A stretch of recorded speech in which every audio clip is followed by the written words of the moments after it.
السلام علیکم دوستو، اسلامی ادوار چینل پہ آپ سب کو خوش آمدید کہتا ہوں۔ آج میں آپ کے لیے شمشیر بے نیام کی 61ویں ایپیسوڈ لے کے آیا ہوں۔ جن دوستوں نے ابھی تک چینل کو سبسکرائب نہیں کیا وہ چینل کو سبسکرائب کر لیں تاکہ ہر نئی ایپیسوڈ آپ تک فوراً پہنچ سکے۔ تو چلیے آئیے آج کے ایپیسوڈ شروع کرتے ہیں۔ کہاں ہے خالد رضی اللہ عنہ؟ ہرمز نے للکار کر کہا، آ پہلے میرا اور تیرا مقابلہ ہو جائے۔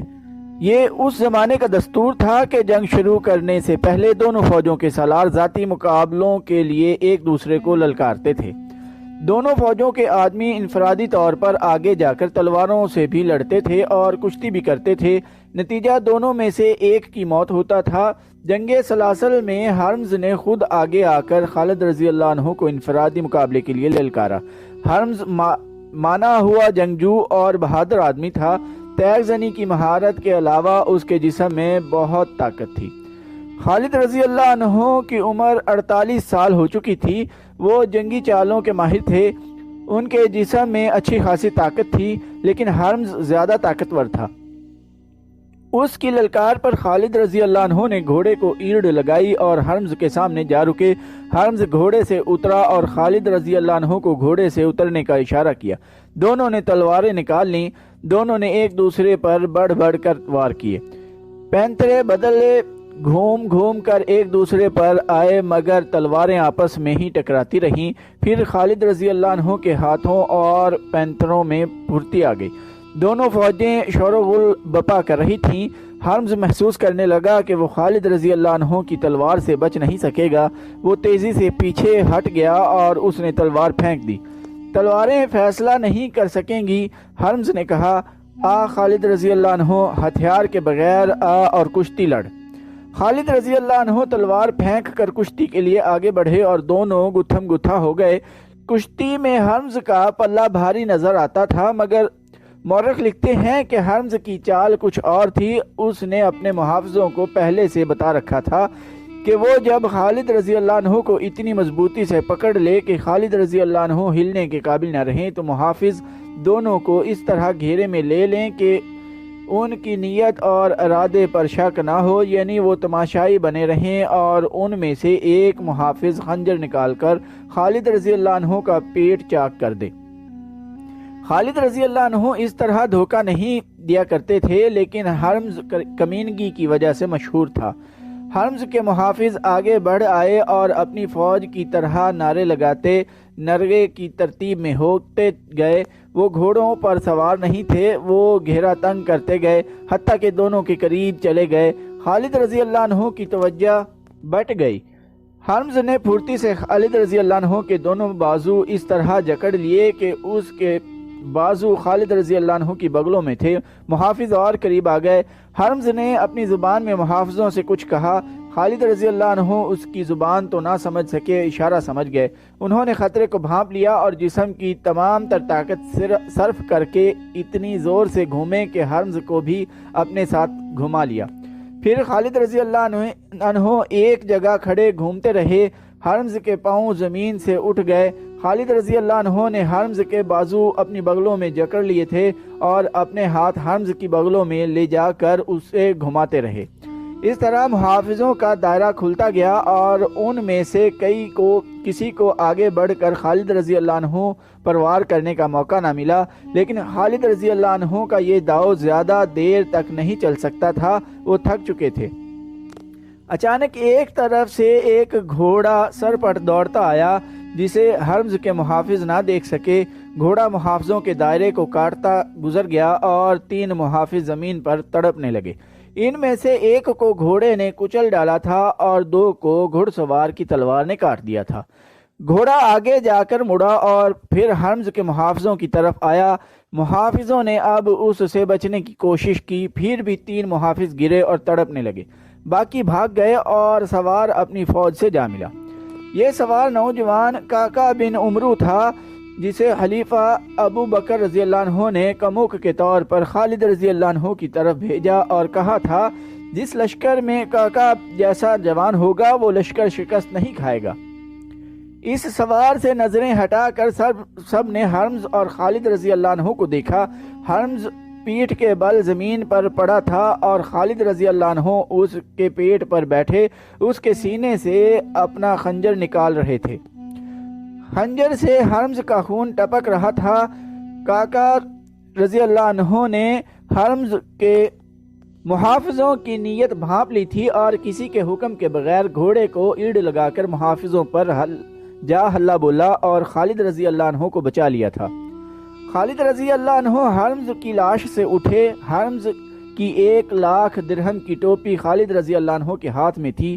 ٹوپی اور اس کے خون میں لتھڑا ہوا خنجر بلند کر کے خالد رضی اللہ عنہ نے اپنی فوج کو کھلے حملے کا حکم دے دیا۔ ان کے پہلے سے دیے ہوئے احکام کے مطابق مسلمان لشکر کے دونوں پہلو کھل گئے اور اس نے دائیں اور بائیں سے ایرانیوں پر حملہ کیا۔ ایرانی اپنے حرمز جیسے سالار کی موت سے بددل ہو گئے تھے، لیکن اپنی روایتی شجاعت سے وہ دستبردار نہ ہوئے۔ ان کی تعداد مسلمانوں کی نسبت خاصی زیادہ تھی، ہتھیاروں اور گھوڑوں کے لحاظ سے بھی انہیں برتری حاصل تھی۔ وہ مسلمانوں کے مقابلے میں جم گئے۔ نظر یہی آ رہا تھا کہ ایرانیوں کو شکست نہیں دی جا سکے گی، یا یہ کہ انہیں شکست دینے کے لیے بے شمار جانیں قربان کرنی پڑیں گی۔ ایرانی سپاہی 5-5، 7-7، 10-10 ایک زنجیر سے بندھے ہوئے تھے اور ہر طرف سے آنے والے حملے روک رہے تھے۔ خالد رضی اللہ عنہ نے انہیں تھکانے کے لیے گھوڑ سواروں کو استعمال کیا۔ گھوڑ سواروں نے پیادوں پر اس طرح حملے شروع کر دیے کہ پیادوں کو دائیں بائیں دوڑنا پڑا۔ اپنے پیادوں کو بھی خالد رضی اللہ عنہ نے اسی طرح استعمال کیا۔ ایرانی پیادوں کو بھاگنا دوڑنا پڑا۔ ان کے مقابلے میں مسلمان تیزی سے حرکت کر سکتے تھے۔ آخر ایرانیوں میں سستی اور تھکن کے آثار نظر آنے لگے۔ انہوں نے اپنی روایت کے مطابق جو زنجیریں باندھ رکھی تھیں وہ ان کے پاؤں کی بیڑیاں بن گئیں۔ ہتھیاروں کی برتری وبال جان بن گئی۔ ایرانیوں کی تنظیم اور ترتیب بکھرنے لگی۔ ان کے قلب کی کمان تو حرمز کے مرتے ہی ختم ہو گئی تھی۔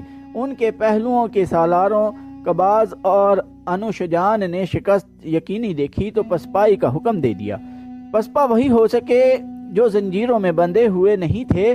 ان میں زیادہ گھوڑ سوار تھے۔